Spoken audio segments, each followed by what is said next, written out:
তুমি এখানে কি করছো? মিস্টার দিকপাল অভিনবকে দেখলো এবং সবাই মনে করলো সে তাদের দিকেই তাকাচ্ছে।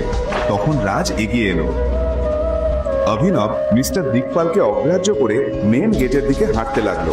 তখন মিস্টার দিকপাল হোটেল ম্যানেজারকে বলল, ম্যানেজার, ওর এবং বাকিদের বিল আমার অ্যাকাউন্টে ট্রান্সফার করে দিন। এটা বলে মিস্টার দিকপাল নিজ তার রুমে চলে গেল। 1 মিনিটে এত কিছু ঘটলো যে কেউই কিছু বুঝতে পারলো না। এই মিস্টার দিকপাল কি কিছু খেয়েছে নাকি? উনি অভিনবকে অন্য কারোর সঙ্গে গুলিয়ে ফেলেছেন। হেই অভিনব, মিস্টার দিকপাল টাকা দিয়েছে তো আমি বাজি জিতেছে। তুমি কোথায় যাচ্ছ? আর সেই যুক্তি অনুযায়ী অনন্যা এখন আমার। আর আজ রাতটা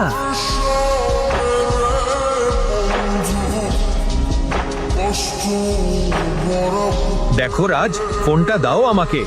তখন রাজ অভিনবকে বক্সিং এর বদলা নেওয়ার জন্য বলল, কোন বড় সুপারস্টারের কল এটা? বারবার বাজছে, ফোনটা রিসিভ করে দেখা যাক।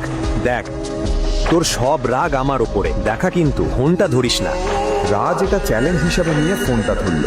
রাজ ফোনটা স্পিকার করে দিল এবং অন্য প্রান্ত থেকে একটা কণ্ঠ বলল, বস, আমরা আপনার লোকেশন পেয়ে গেছি।